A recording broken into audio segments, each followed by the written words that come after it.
누가복음 2장 8절에서 14절까지 말씀을 봉독해 드립니다. 누가복음 2장 8절 말씀입니다. 그 지역의 목자들이 밤에 밖에서 자기 양떼를 지키더니 주의 사자가 곁에 서고 주의 영광이 그들을 두루 비추매 크게 무서워하는지라. 천사가 이르되 무서워하지 말라. 보라, 내가 온 백성에게 미칠 큰 기쁨의 좋은 소식을 너희에게 전하노라. 오늘 다윗의 동네에 너희를 위하여 구주가 나셨으니 곧 그리스도 주시니라. 너희가 가서 강보에 쌓여 구유에 누워 있는 아기를 보리니 이것이 너희에게 표적이니라 하더니 호련히 수많은 천군이 그 천사들과 함께 하나님을 찬송하여 이르되 지극히 높은 곳에서는 하나님께 영광이요 땅에서는 하나님이 기뻐하신 사람들 중에 평화로다 하니라. 아멘. 누가복음 2장 오늘의 본문에는 예수님의 탄생 기록이 소개되고 있습니다. 베들레헴 외양간에서 예수님이 태어나십니다. 예수님은 처녀의 몸에서 나시고 무한하신 하나님이 인간이 되어 유한 속으로 들어오시는 참으로 기적의 사건입니다. 들에 있던 목자들에게 천사들이 나타나 예수의 오심을 전하고 천군이 함께 하나님을 찬양합니다. 목자들이 그 베들레헴 외양간에 달려와 예수를 만나고 그 요셉과 마리아에게 자기네들이 들은 천사들의 전하여 준 소식과 기쁜 찬송을 전합니다. 전체적으로 기적적인 사건인 것을 금방 우리가 알 수 있습니다. 그럼에도 불구하고 이 사건은 초월이 어떤 것인가에 대하여 우리에게 성경적인 시각을 제공합니다. 초월은 자연과 이렇게 이분화되거나 서로 적대적이거나 배타적이지 않고 조화로우며 연속성을 가진다고 가르칩니다. 초월은 자연을 그의 품 안에 품고 있다고 가르칩니다. 처녀의 몸에서 예수님이 태어나시지만 아기로 태어나고 여자가 낳습니다. 금방 어른으로 하늘에서 강림하시지 않고 인간의 원래의 출생의 모습과 과정을 밟으십니다. 그러나 기적입니다. 천사들이 이 놀라운 사실을 증언하기 위하여 목자들에게 오고 외양간에는 오지 않습니다. 외양간에 천군 천사들이 나타나 불을 밝히고 큰 합창을 하는 것이 아니고 들어있던 목자들에게 알리고 저들이 와서 이 소식을 마리아에게 전합니다. 외양간은 이 놀라운 사건에도 불구하고 누추함 그대로 있고, 그러나 우리가 읽는 대로 이 전체 이야기는 다 하나님의 영광이 충만합니다. 예수님께서 인간이 되시고 인생을 걷기로 하심으로 우리는 사실 예수를 믿고 하나님의 자녀가 된다는 것이 초월에 속한 것이면서 자연이라는 배경을 가진다는 것을 비로소 이해하게 됩니다. 자칫 잘못하면 우리 기독교 신앙이 초월적인 힘에 너무 치중하여 현실과 자연의 과정을 과소평가할 수 있습니다. 우리의 기도와 기대가 그렇습니다. 좋은 믿음, 간절한 기도를 올리면 이 한계와 장애, 그리고 지체되고 침체된 이 현실에서 우리를 어떤 결과로 승리와 확신과 만족으로 응답받을 수 있을 것이라고 쉽게 기대를 합니다. 그 기대가 맞는 것이지만 거기 시간과 장소, 과정이라는 것이 배제되면 하나님이 그의 사랑하는 백성들을 위하여 일하시는 하나님의 방법, 그리고 자연 속에 개입하시되 자연을 풍성케 하시고 생명과 승리를 주시는 하나님의 신비를 놓치게 됩니다. 그리 되면 우리는 인간이라는 존재와 인생이라는 삶을 하나님의 방식대로 이해할 수 없게 됩니다. 에베소서 4장에 가보십시다.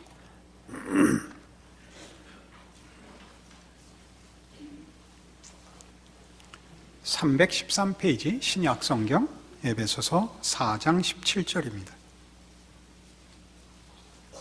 그러므로 내가 이것을 말하며 주 안에서 증언하노니 이제부터 너희는 이방인이 그 마음에 허망한 것으로 행함같이 행하지 말라.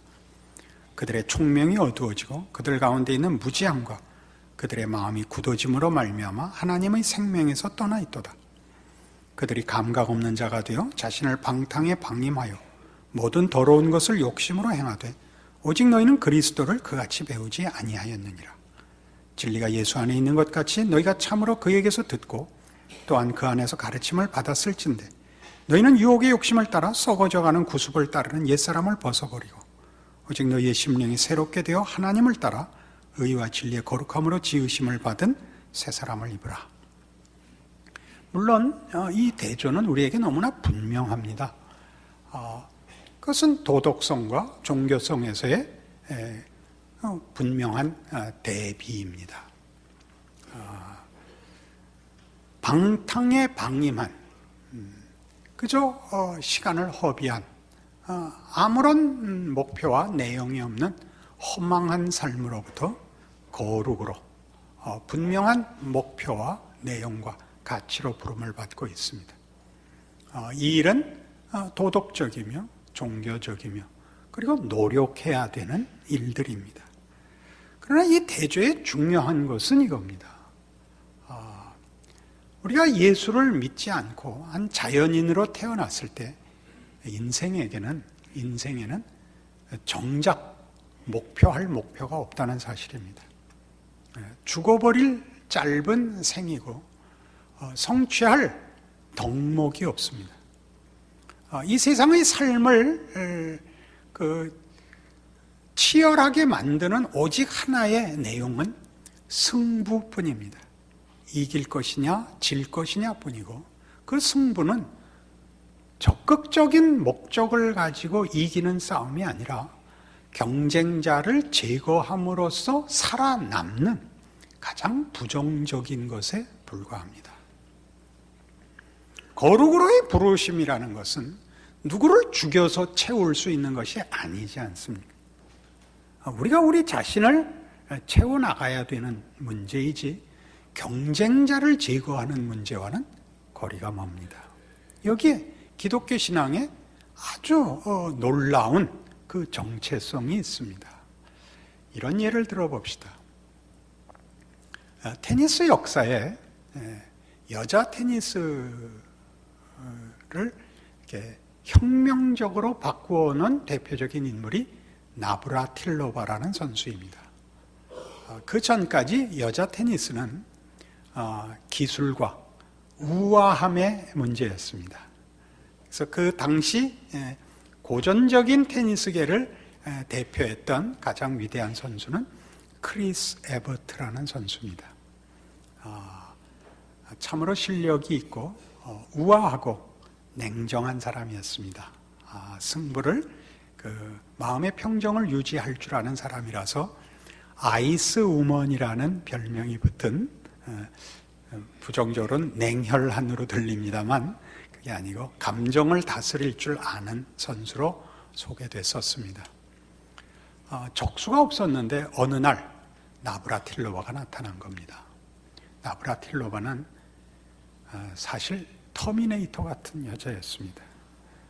그 시대까지 여자가 그럴 수 있다고 상상할 수 없었던 힘을 테니스계에 불어넣었습니다. 에버트가 그의 서비스를 받을 수가 없었고 그의 힘을 당할 수가 없었습니다. 자신의 패배와 그 한계를 넘어서는 나브라틸로바에 대해서 분노해서 초반에는 둘이 시합을 마치고 나면 늘 하는 승자와 패자가 악수를 나누고 축하하고 격려하는 일을 안 했습니다. 외면하고 헤어지곤 했던 그런 아주 그 불편한 사이였습니다. 그러나 이제 크리스 에버트가 테니스라는 것이 상대와의 싸움에서 이기기 위해서는 결국 상대를 이기기 위한 자기 훈련밖에 다른 방법이 없다는 걸 확인하고 더 많은 훈련, 더 많은 노력을 하여 결국 대등한 경지까지 자신을 올려놓습니다. 그래서 후반기에는 매우 멋진 경기들을 펼치게 됩니다. 그래서 거의 대등한 경기를 펼치다가 이제 드디어 에버트가 은퇴를 하게 됩니다. 에버트가 은퇴를 선언하자 제일 섭섭해한 것이 나브라틸로바입니다. 만일 에버트가 은퇴를 하면 나도 테니스를 치지 않겠다. 어떤 의미였을 거라고 생각합니까? 둘은 승부를 결하는 사이를 넘어서 테니스를 예술로 만들 수 있는 동반자였다는 것을 깨달은 것입니다. 말년에 둘은 그 이상 친할 수가 없는 사이가 되었다고 합니다. 우리가 세상에서 세상이 요구하는 승부 속에서는 다만 이기는 것 외에 아무런 내용이 거기 들어있지 않기 때문에 이 세상에서는 우리가 물론 실패를 하면 그것 자체로 패배자로서 망할 뿐만 아니라 승리를 해도 정작 인격과 영혼에 무언가를 남길 것을 얻지 못합니다. 그러나 기독교 신앙 속에서는 이 거룩으로의 요구가 하나님을 닮으며 하나님의 의로우심과 자비하심과 선하심과 놀라우심으로의 초대이기 때문에 이 일은 승리와 패배라는 것을 넘어서는 어떤 내용들을 우리에게 결과시킵니다. 그리고 그 일을 위해서 하나님은 우리에게 상대방을 놓아두시는 겁니다. 쳐부셔야 할 적이 아니라 나의 실력을 키우기 위한 상대를 놔두는데 그 상대가 우리가 볼 때는 장애요, 한계로 보입니다. 시간과 공간의 제약, 무슨 체력과 환경의 부족함, 이런 것들이 다 방해물로, 장애물로 생각되는데 예수님께서 인간이 되시고 인생을 살기로 작정하고 오심으로 그리고 인생을 사심으로 성경이 우리에게 증언하는 것은 인간됨과 인생이 얼마나 신비로운 것이냐를 증언하는 것입니다. 우리는 예수님이 인간이 되어 제한 속에 당신을 가두시고 그 현실의 모든 위협과 공격과 왜곡과 그 비겁함을 직면하셨다고 해서 예수님의 예수님 되심에 어떤 흠이나 부족함이나 어떤 아쉬움을 가지지 않습니다. 예수님의 위대함은 당신이 초월로 현실을 외면하여 당신의 위대함을 증언한 것이 아니라 초월자가 현실을 살아냄으로써 초월의 진정한 힘을 보이셨다는 사실입니다. 그렇게 우리는 우리 인생의 어떤 우리가 그렇게 싫어하는 여러 요소들을 갖고 있게 된 것입니다. 우리는 이런 불평들을 할 수 있습니다. 우리 부모님이 나를 좀 더 지원해 줄 수 있었더라면, 우리 부모님이 좀 더 좋은 체력적 인자를 갖고 있었더라면, 우리 부모님이 좀 더 나를 따뜻하게 대했더라면, 이라는 여러 얘기를 할 수 있습니다. 한 걸음 더 나가면, 내 현실이 이것보다 조금만 더 여유가 있다면, 내가 먹고 사는데 목을 매지 않아도 된다면, 내가 조금 더 배울 수 있는 머리를 가질 수 있었다면, 형편이 되었더라면, 자식이 말을 조금만 더 잘 들어줬다면, 끝없이 우리 현실 속에 우리 발목을 잡는 모든 문제에 대하여 우리가 아쉬워할 수 있습니다. 그러나 성경은 그런 우리의 아쉬움에 대하여 정면으로 그렇지 않다고 얘기합니다. 우리가 보는 장애와 방해와 약점인 요소들이 우리를 하나님의 자녀로 빚어내는 하나님의 초월이라고 얘기합니다. 정작 우리가 인생을 살아보면 우리의 승리가 우리에게 해주는 것보다 우리가 실패했을 때 가지는 내용이 더 많습니다. 우리는 실패하고 좌절했을 때 더 많이 생각할 수밖에 없습니다. 우리는 실패하면 처음으로 가지는 반응이 상대에 대하여 혹은 세상에 대하여 불평을 털어놓지만 결국은 자신에게 돌아올 수밖에 없다는 것을 우리는 경험해서 배웁니다. 상대가 너무 세다, 심판이 불공평했다 라는 것은 처음 일어나는 반응이지만 결국 그 모든 것을 이길 만큼 내가 더 셌어야만 했다 라고 돌아올 수밖에 없습니다. 왜요? 나는 내가 책임질 수밖에 없으니까. 환경과 조건이라는 것이 아무리 열악해도 결국은 나는 그것들을 극복할 것이냐, 그걸 어떻게 감수할 것이냐라는 문제로밖에는 이 문제를 풀 수 없다는 사실을 발견합니다. 그리고 그 속에서 승부를 뛰어넘는 내용에 대하여 눈을 뜹니다. 테니스 얘기를 하나 더 하겠습니다. 아더 애쉬라는 흑인 테니스 선수가 있었습니다. 제 기억으로는 흑인 선수로는 최초로 윈블든을 우승한 선수로 알고 있는데 이 문제는 약간 틀릴 수 있습니다. 성경에 없는 얘기니까. 하여튼 대단히 위대한 선수고 특별히 그런 흑인으로서 당시 당했던 인종차별과 그 모욕적인 공격들에 대하여 참으로 신사로서 대응한 멋진 인격의 소유자로서 유명합니다. 어느 대회 결승에서 일리 나스타세라는 선수와 이제 결승 경기를 하게 되었는데, 일리 나스타세라는 사람은 테니스계의 악동이라는 별명을 만들어낸 장본인입니다. 그 뒤를 이어서 말하자면 지미 코노스나 존 맥켄로 같은 악동들이 출연을 합니다. 악동들이라는 건 이제 매너가 나쁜 사람들이었습니다. 심판 판정에 항의하고 그 험한 말을 하고 무례하게 굴고 그러는 이유는 다 이거 하나랍니다. 상대방의 마음을 흔들기 위해서, 이기기 위한 점잖지 못한 행위들이었죠. 근데 매우 심했던 선수입니다. 그 결승 경기를 진행하는 동안도 예외 없이 그 상대방 선수가 이제 이렇게 참 볼품없이 굴고 역겹게 자꾸만 행동을 하자 아더 애쉬가 중간에 타임을 걸고 심판에게 찾아와서 이런 청을 했습니다. 내가 기권하겠습니다.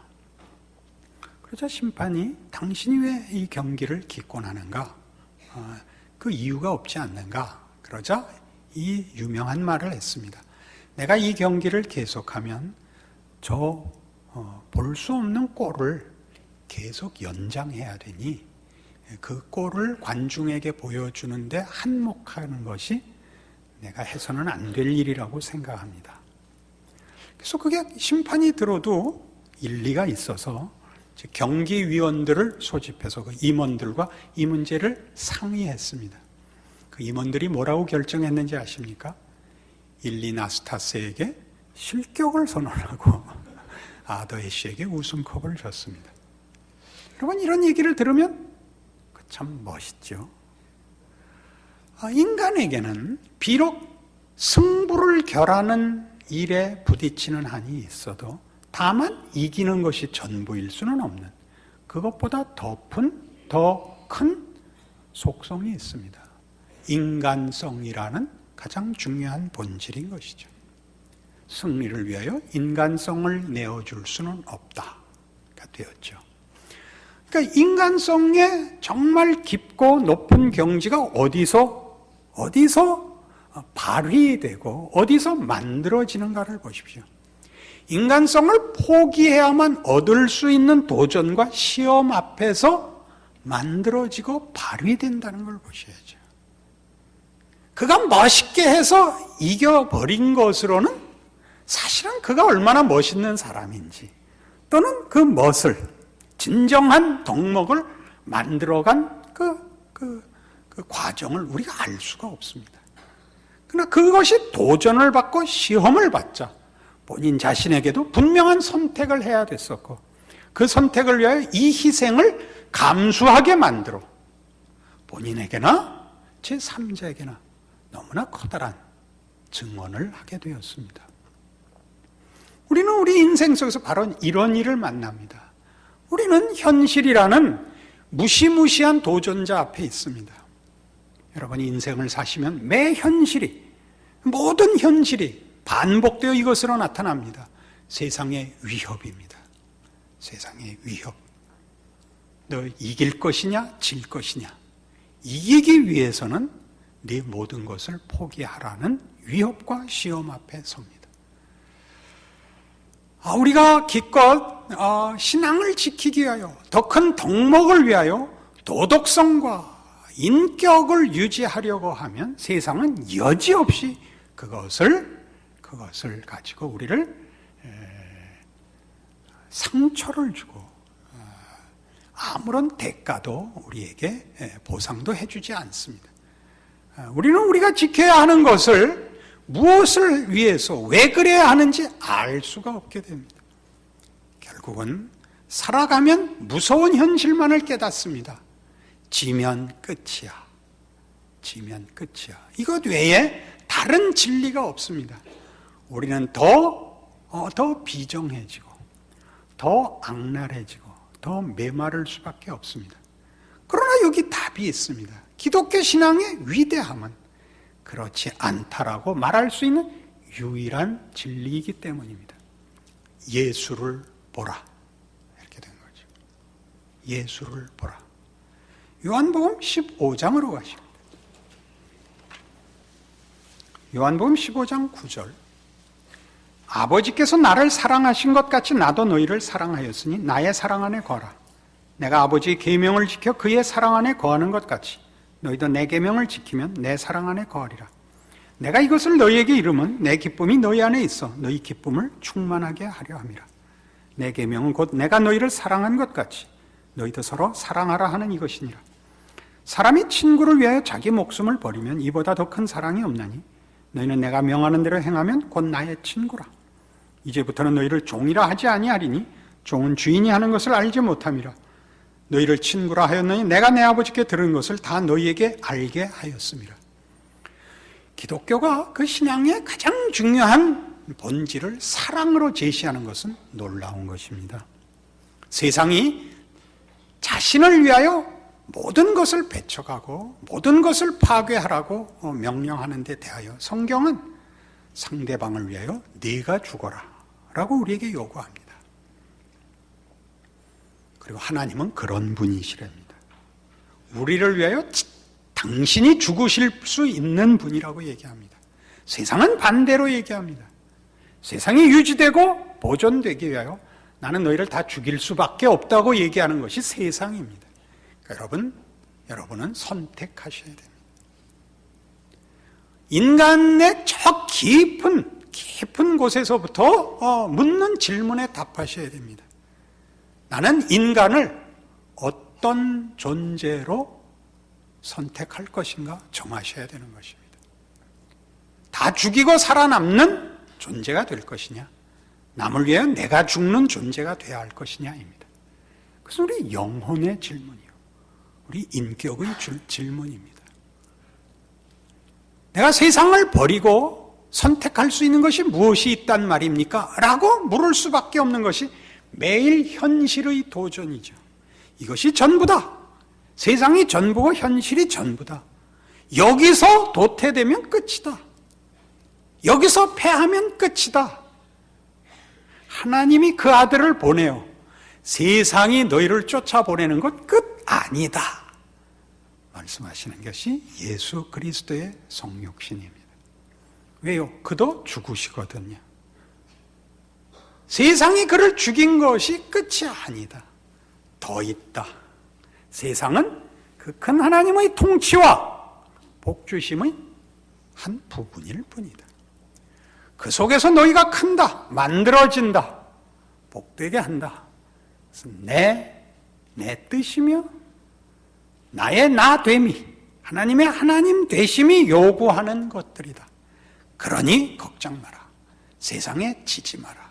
나는 너희를 다만 세상의 한 생물적 존재로서, 물질로서 너희를 만들지 않았다. 내 아들도 너희 인생을 살게 할 수 있다. 그건 그렇게 귀한 것이다. 내가 사랑하는 대상이다. 그것이 우리 주 예수 그리스도의 오심입니다. 우리가 믿는 신앙 고백의 가장 핵심되는 선언입니다. 예수를 믿습니다가 가지는 큰 의미입니다. 여러분의 삶의 곤고함과 불안함과 위기를 이 세상에 지지 마시고 예수를 믿는다는 말이 갖는 의미를 확보하셔서 이겨내시는, 죽음으로 맞서시는 신자된 여러분의 복된 인생이 되기를 바랍니다. 기도하십시다. 하나님 아버지의 은혜를 감사합니다. 하나님을 아버지라 부른다는 것은 얼마나 놀라운지요. 세상이 우리 아버지가 아니며 세상은 우리의 주인이 아닙니다. 이 세상 속에 살고 있지만 우리는 하나님의 인도하심 속에 있습니다. 이 세상의 것으로 이기거나 만족하지 못하게 하셨습니다. 감사함으로 우리의 신앙 고백과 믿음을 지키게 하사 우리가 당하는 하루하루의 고단한 삶 속에서 빚어지는 하나님의 손길과 기적을 깨우치게 하시고 경험케 하시고 결실케 하사 우리의 어느 경우든지 고단한 때나 눈물을 흘릴 때나 한숨 지을 때나 고통스러울 때나 결국은 모든 것이 합력하여 선을 이루는 우리 하나님의 위대하신 비밀과 신비라 고백하는 우리 인생이 되게 하여 주시옵소서. 예수님 이름으로 기도합니다. 아멘.